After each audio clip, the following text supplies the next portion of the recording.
Baik, Bapak dan Ibu, kita mulai lagi ya. Jadi kita sekarang berdiskusi mengenai preg ya, Bapak Ibu.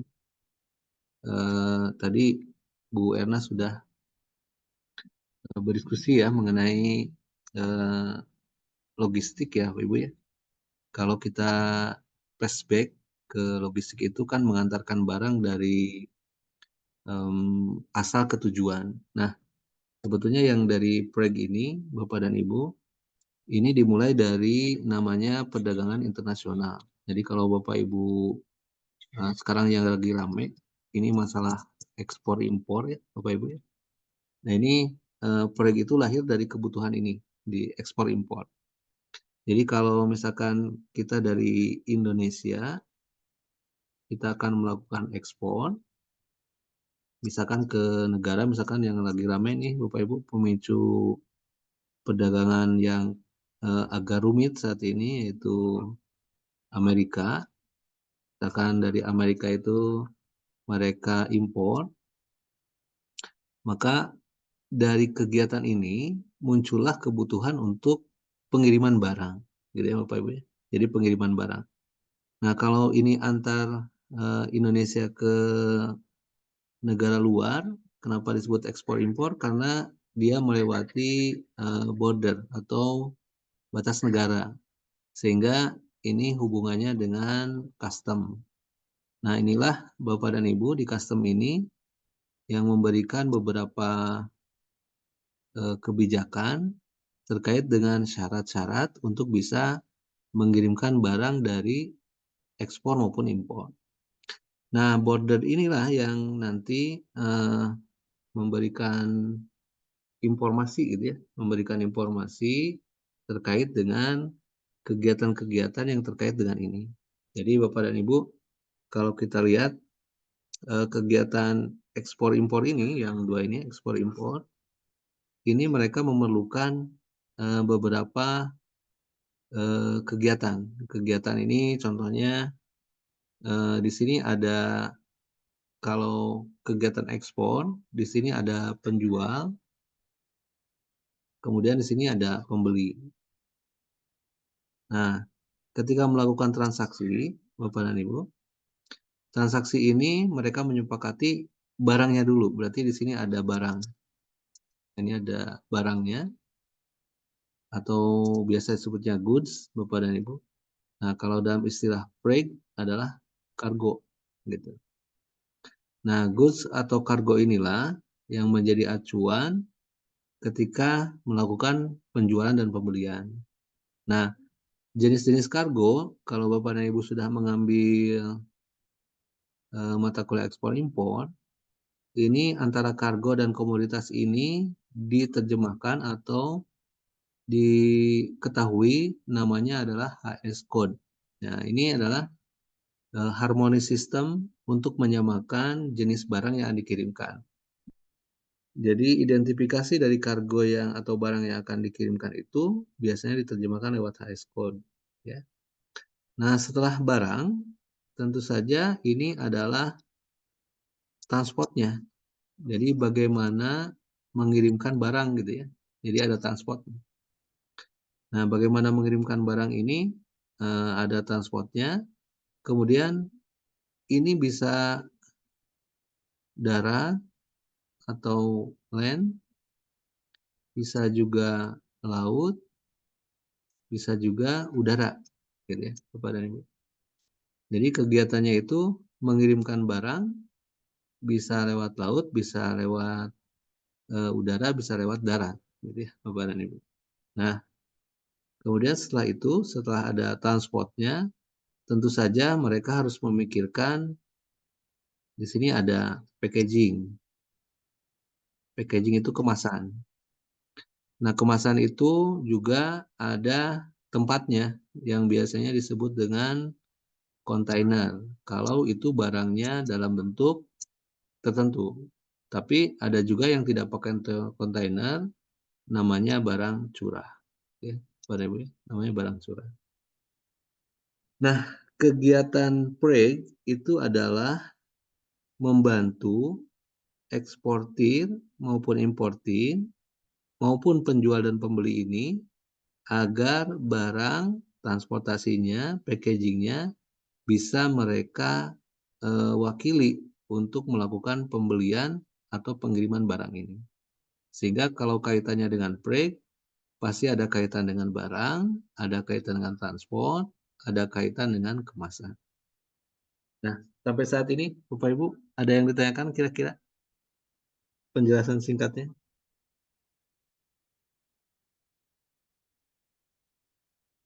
Pak Ahmad, ada masukan? Silakan.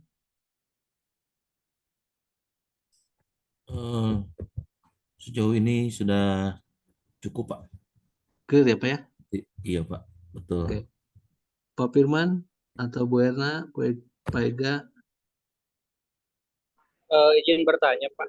Ya, Pak Ega. Ini terkait dengan isu yang sekarang lagi beredar, Pak ya, tentang kenaikan tarif impor di US, Pak, untuk semua negara, Pak. Ya. Izin bertanya, Pak, untuk ada pengaruhnya nggak, Pak, untuk di dunia freight forwarding, Pak? Oke, Kira-kira. Baik. Ini sangat jelas sekali ya Pak Ega. Jadi saya menjelaskan mungkin dari lingkup ekspor impornya dulu ya Pak. Nah, pembeli penjual ini kalau antar negara Pak, ini beda kurs ya Pak ya. Ini ada kursnya yang berbeda. Jadi di sini ada mata uang ya Pak ya, mata uang. Nah, ini ada mata uang. Nah, misalkan dari Amerika Pak ke Indonesia sekarang katanya sih udah turun 10% Pak. Tapi ini dikenakan jasanya 34% gitu ya di sini. Nah, kalau barangnya naik 34%, berarti barang-barang yang berasal dari Indonesia nanti masuk ke Amerika akan dikenakan tarif 34% di luar biaya border ini nih Pak.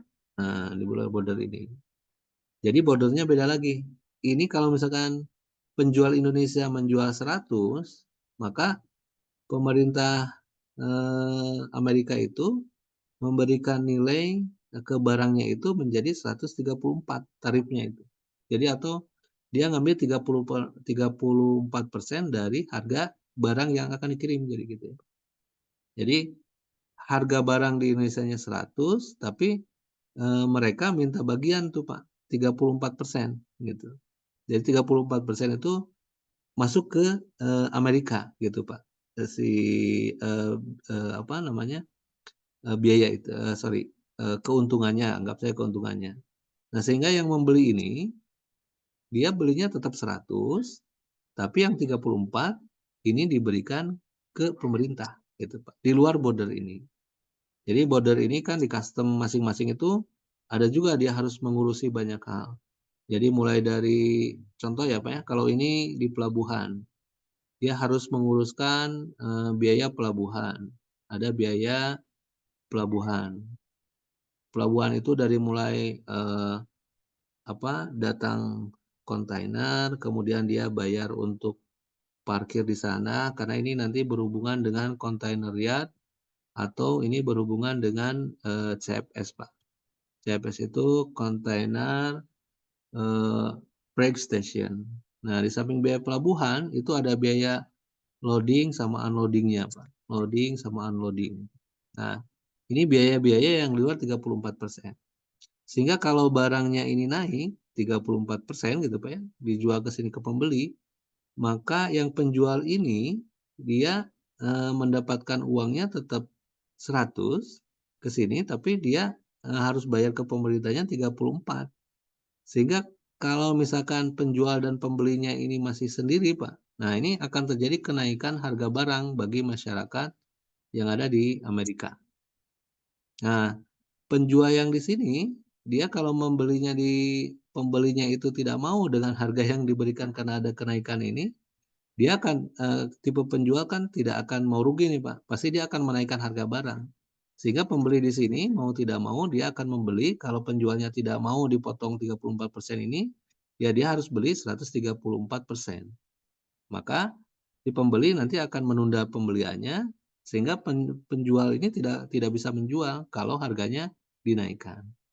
Nah, apa dampak ke freight? Yang pertama, kalau pembeli menunda, Preg-nya tidak akan jalan nih Pak. Jadi si preg-nya tidak akan jalan, sehingga akan tertunda perdagangannya, gitu ya.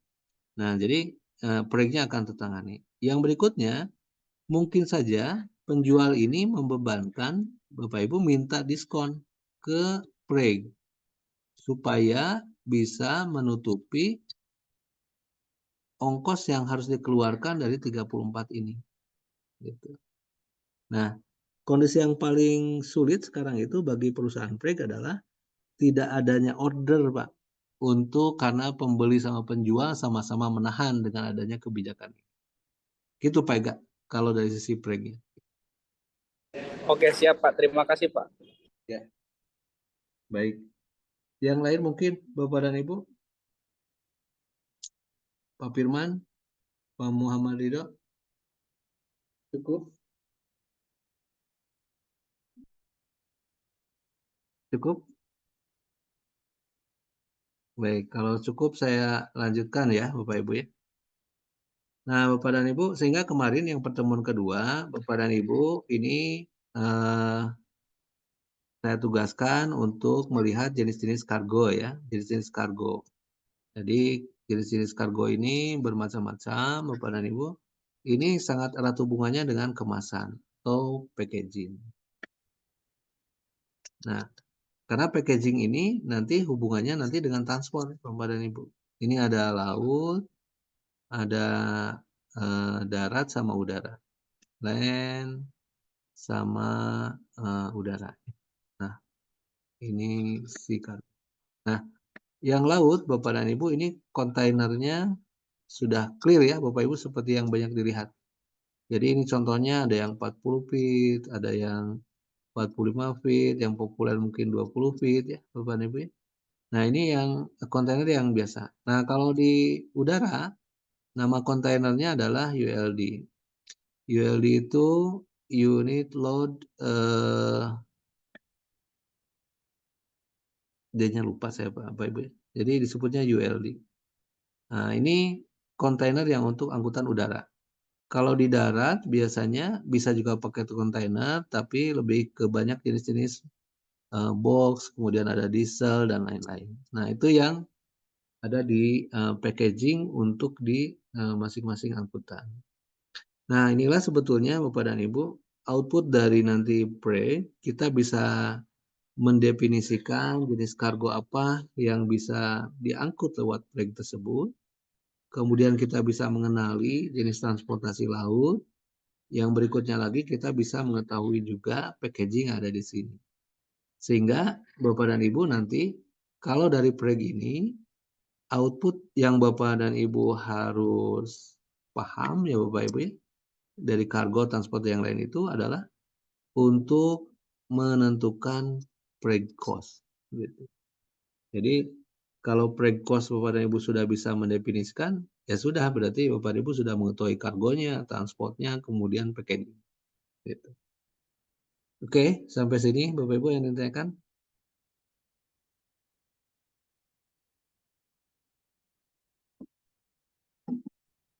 Cukup? Cukup Bapak Ibu? Pak. Ya, baik. Kalau gitu coba saya save dulu.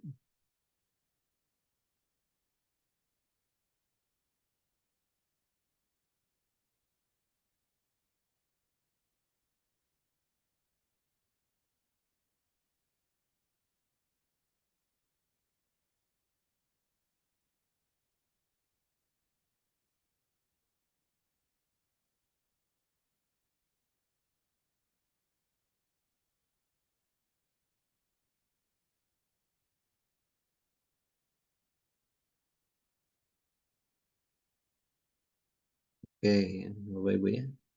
Nah, sekarang saya izin untuk balik lagi ke slide ya Bapak dan Ibu ya. Oke, mungkin penjelasan tadi bisa membuat Bapak dan Ibu punya peta apa yang dipelajari di manajemen preg itu, lingkupnya adalah seperti tadi. Nah, saya ulangi Bapak dan Ibu untuk yang definisi dari preg-nya, kita lihat. Oke, sebentar. Nah, ini ya. Sudah terlihat, Bapak Ibu?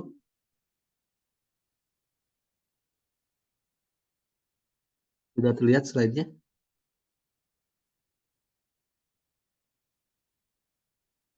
Halo, Bapak Ibu sudah terlihat slide-nya? Sudah, Pak? Sudah, Pak. Sudah ya? Baik. Baik Bapak dan Ibu, dari penjelasan tadi, mungkin ini ada penjelasan yang yang berdasarkan beberapa literatur tentang preg atau preg forwarding. Jadi Bapak dan Ibu ada yang menyebutkannya preg forwarder, ada yang menyebutkannya preg forwarding, ada yang menyebutnya preg saja gitu ya, atau bahkan ada yang menyebutnya logistik gitu Bapak dan Ibu. Tapi dari definisi ini penjelasan dari Piata diantaranya ahli dalam logistik. Padahal proyek itu tidak lebih besar daripada logistik. Nah ini karena disebutnya ahli dalam logistik yang mengatur transportasi barang. Nah, atas pengirim atau shipper, kemudian menggunakan moda transportasinya macam-macam, termasuk ada kereta. Kemudian tambahannya adalah menangani dokumen dan asuransi. Nah, saya mungkin izin ya Bapak Ibu ini kalau dilihat ya. Nah, ini yang dokumen Bapak dan Ibu ya. Nanti ini kaitannya biasanya dengan ekspor impor. Jadi nanti kalau ada Bapak dan Ibu yang sedang mengambil ekspor impor, Bapak dan Ibu ini akan mungkin ya akan saling bertumpuk. Tapi biasanya orang preg itu memang harus juga mengetahui dokumen ini karena biasanya orang ekspor impor kalau mereka malas ya biasanya menguruskan dokumennya ke sini karena dia sekalian dengan proses transportasinya. Sebetulnya yang menjadi fokus dari seorang freight forwarder itu adalah ini Bapak dan Ibu. Namun karena banyak kebutuhan mereka dokumentasi. Asuransi biasanya juga sama karena ini including. Penyimpanan ini sifatnya opsional karena penyimpanannya lebih banyak kalau di bandara mungkin di gudangnya bandara yang bersifat sementara, kalau di laut biasanya di CY atau CFS, Container Freight Station. Dan yang berikutnya kepatuhan regulasi ini karena memang regulasi untuk ekspor impor ini harus diikuti juga oleh perusahaan freight forwarder. Nah, pertanyaannya Bapak dan Ibu, kalau di dalam negeri apa juga disebut freight forwarder gitu ya. Nah, untuk yang untuk yang dalam negeri atau domestik, banyak yang menyebutkannya hanya pengirim saja atau disebutnya yang mengirimkan barang. Ya, seperti di PT Pos Bapak dan Ibu ya, disebutnya tidak disebutkan sebagai freight forwarder. Karena freight forwarder itu kaitannya dengan borderless tadi. Jadi kaitannya dengan adanya batas negara. Sehingga freight forwarder ini sangat identik dengan kegiatan di ekspor impor. Nah, ini definisi dari Piata, karena Piata ini salah satu asosiasi untuk freight forwarder, Bapak Ibu. Kemudian kalau dari ISEO ya atau International Civil Aviation Organization ini disebutnya perantara. Nah, ini perantara yang mengorganisasikan pergerakan kargo antar negara. Kemudian tujuannya yang ini Bapak dan Ibu. Karena untuk mengurus sendiri, biasanya perusahaan ekspor impor mereka kesulitan untuk sewa kendaraan gitu ya, menguruskan di pelabuhan sehingga mereka punya kepentingan untuk menggunakan freight forwarder ini.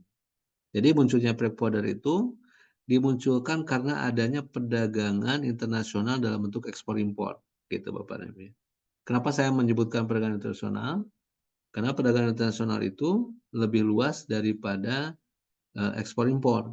Karena selain ekspor impor, perdagangan internasional itu ada hal lain. Contohnya misalkan barter. Barter juga itu harus menggunakan freight forwarder. Sehingga perdagangan internasional itu salah satu backbone-nya adalah freight forwarder. Kalau definisi dari Kamus Logistik, ini sebagai penyedia jasa logistik yang menghubungkan antara eksportir dan importir. Nah, tadi seperti tadi ya, Bapak dan Ibu. Banyak yang menyebutnya juga sebagai carrier. Oke. Nah, sehingga Bapak dan Ibu, nanti kalau menerjemahkan atau saya tanya definisi freight forwarder, kalau secara gambar tadi Bapak dan Ibu sudah paham, silahkan dibuat sendiri gitu ya Bapak Ibu ya, definisinya sehingga lebih mudah untuk bisa mencerna. Gitu.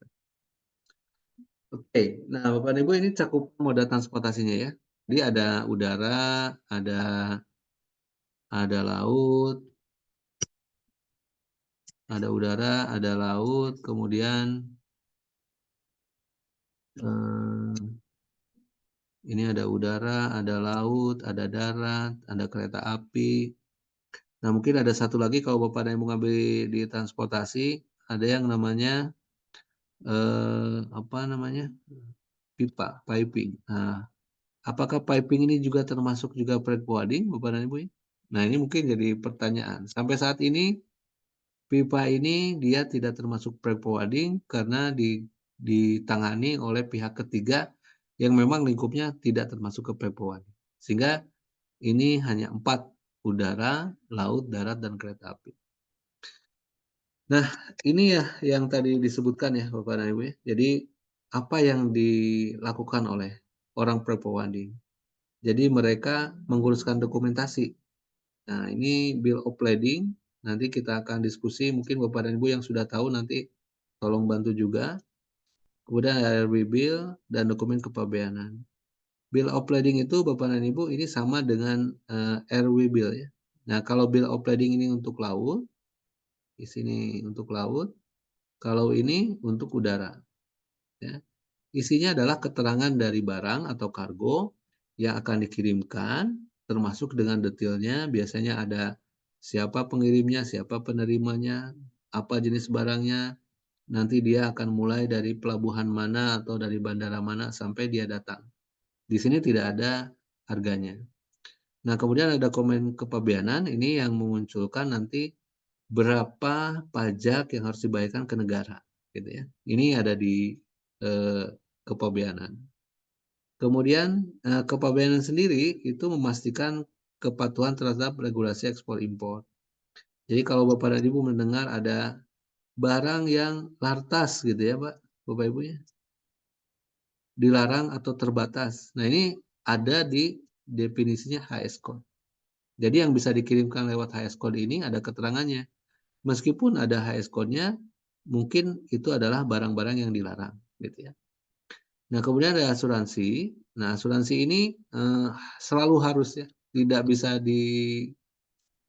ditolak. Beda dengan COD Bapak dan Ibu. Kalau di COD kan bisa kita opsional, tapi kalau yang kargo antar negara ini harus dilakukan.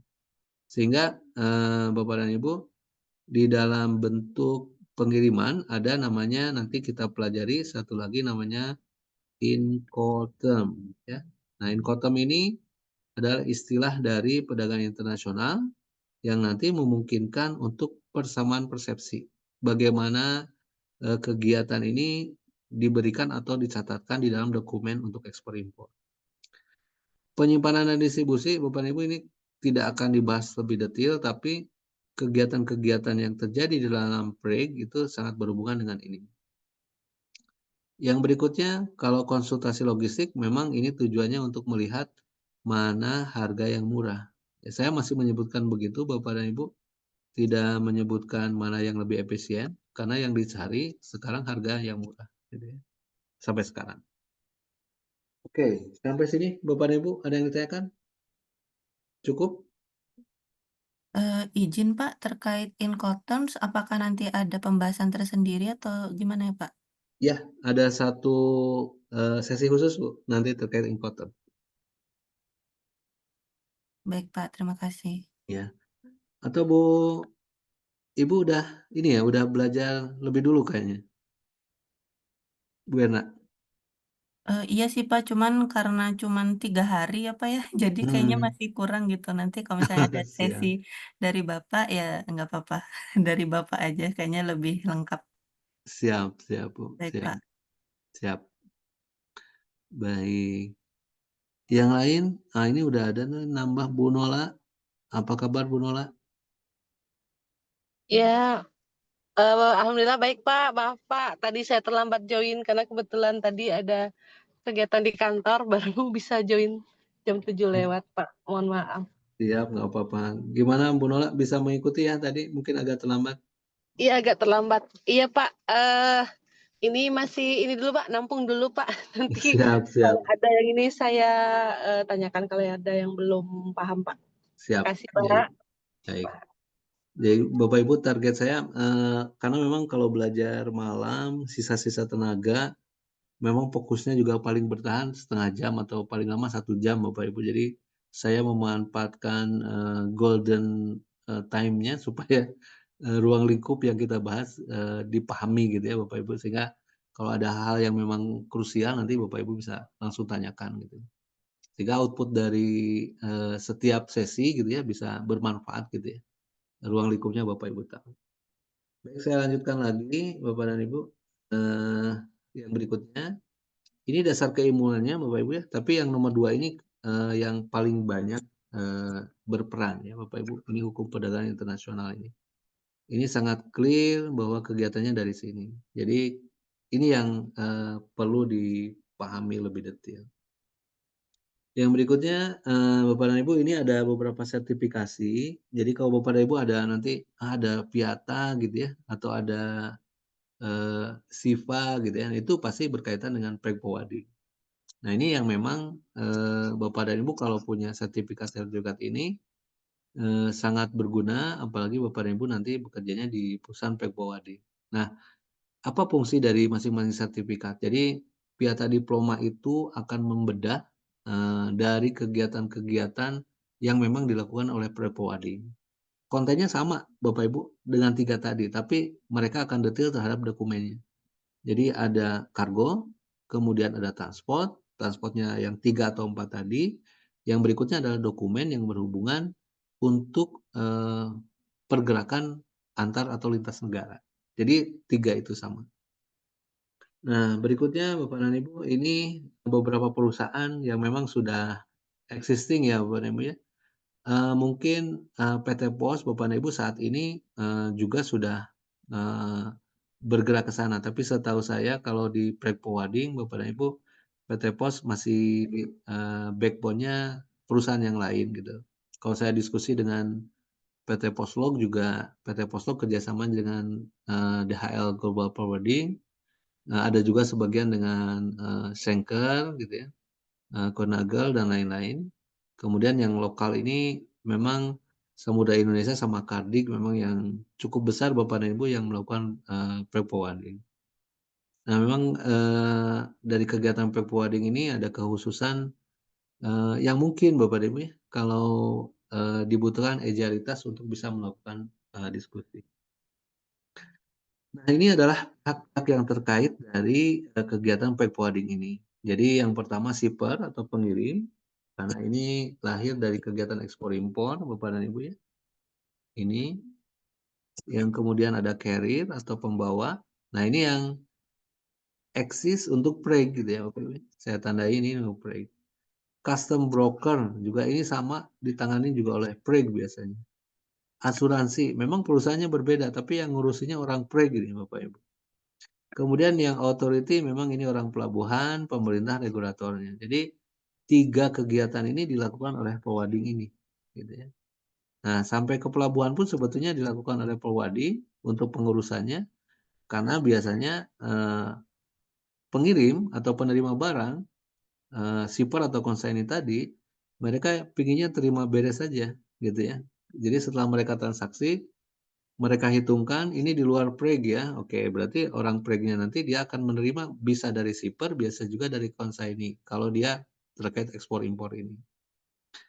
Nah, pemerintah Bapak dan Ibu memang orang Preg akan melihat beberapa kebijakan pemerintah yang muncul. Nah, ini biasanya contoh kemarin itu ada larangan barang dari luar untuk didatangkan ke Indonesia.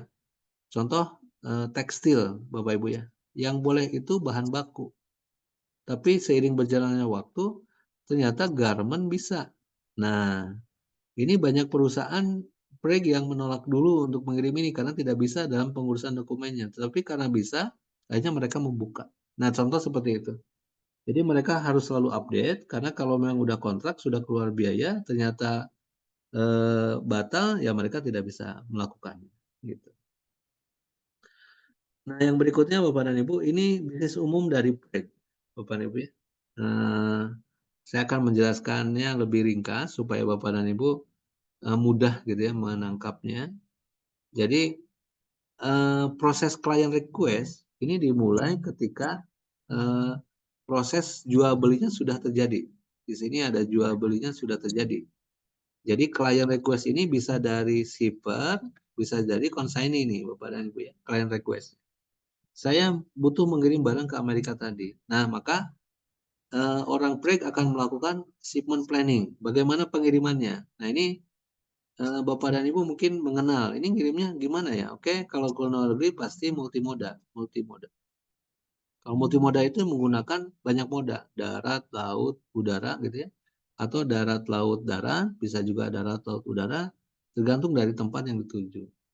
Kemudian di shipment planning itu mereka mempersiapkan dokumen dan insurance-nya. Kemudian setelah oke, mereka akan menyiapkan cargo pick up-nya sama konsolidasi. Nah, kalau ini sudah disetujui Bapak dan Ibu, mereka akan juga mendiskusikan mengenai custom clearance-nya. Nah, mereka juga akan melakukan mentransportasinya.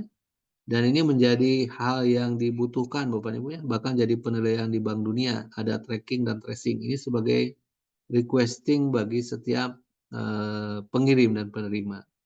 Dan terakhir, dia diterima kiriman. Nah, tahapan dari mulai ini, Bapak dan Ibu, ke sini sampai sini, ini nanti yang turun menjadi pre-cost, gitu ya.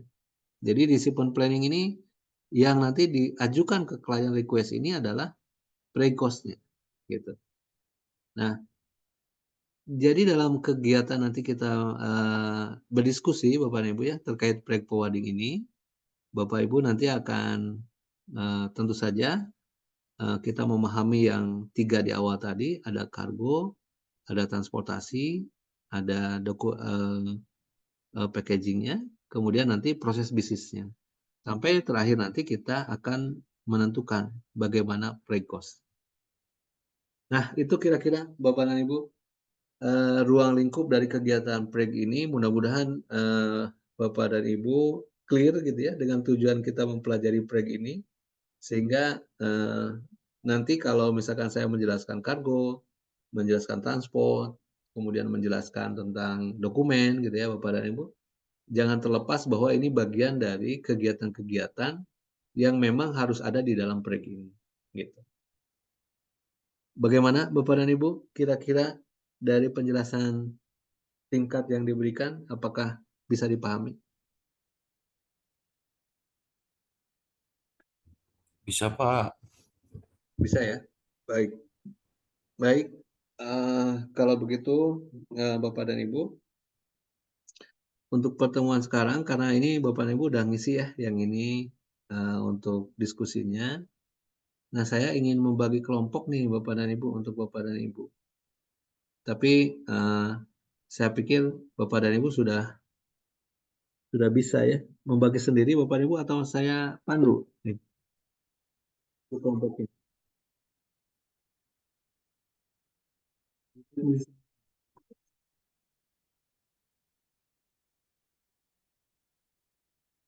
Ada ketua kelasnya enggak Pak di sini? Pak Ahmad atau Bu Erna? Di kelas ini ada ketua kelasnya enggak? Belum ada, Pak. Belum, Pak. Belum ada? Oke. Bu Erna aja, Pak. Siapa Pak? Bu Erna, Pak. Bu Erna? Laki-laki saja, Pak. Udah Pak Ahmad aja, Pak Ahmad ya. Siap, baik, Pak. Oke. Pak Ahmad, nanti tugas Pak Ahmad di grup nanti berdiskusi membagi kelompok. Ada, kalau di catatan saya ada 12 orang ya Pak ya. Di catatan saya ada 12 orang. Nanti Bapak bagi kelompok, satu kelompoknya 3 orang Pak. Baik, Pak. 3 orang. Nah, spesial untuk minggu depan Pak Ahmad, mungkin kelompoknya Pak Ahmad, siapapun anggotanya Pak Ahmad ya. Baik, Pak. Nanti Pak Ahmad memberi masukan atau saling sama-sama mencari Pak. Bahasan kita yang kedua itu masalah kargo ya Pak ya. Siap. Nah, nanti Pak Ahmad memberikan apa penjelasannya tentang kargo. Nanti setelah itu kita bahas bareng-bareng gitu Pak Ahmad. Baik, Pak. Gitu. Siap. Jadi nanti kelompok Pak Ahmad dengan teman-temannya yang akan dibentuk, nanti kita berdiskusi mengenai itu. Gitu. Siap Pak Ahmad? Siap. Baik, Pak. Oke. Bapak Ibu nanti dipandu Pak Ahmad membentuk kelompoknya. Pak Ahmad nanti silakan di grup aja untuk berdiskusinya, sehingga nanti di grup itu ada listing untuk nama-nama atau kelompok-kelompok yang akan terbentuk. Gitu. Siap. Baik, Pak. Siap, Bapak Ibu, untuk sementara begitu mungkin pemanasan untuk saya anggap pertemuan pertama ya Bapak Ibu karena saya yakin Bapak Ibu mungkin masih meraba-raba gitu ya kira-kira ini seperti apa gitu ya konteks dari manajemen proyek ini gitu. Baik, mungkin sebelum ditutup ada yang ditanyakan Bapak Ibu, silakan. Izin Pak, nanti untuk rekamannya bisa di-share di grup ya Pak ya? Boleh Bu. Nanti saya di add link juga saya share. Oh baik Pak. Mungkin nanti saya share-nya itu ya Bu ya di YouTube kan ya Bu ya, karena kalau di sana agak besar. Siap Pak, terima Ya, kasih Pak. ya baik. Baik, Bapak dan Ibu, mungkin ada masukan kalau cara mengajar dan lain-lain, kira-kira cukup atau masih kurang? Sudah cukup, Pak. Cukup, Pak. Baik. Baik, Bapak dan Ibu, sampai ketemu lagi. Selamat beristirahat untuk hari ini. Nanti minggu depan Pak Ahmad ya, ajak teman-temannya untuk bisa bergabung juga di Baik. grup kita, manajemen proyek ya. Siap, Pak. Baik, terima kasih Bapak Ibu, sampai ketemu lagi.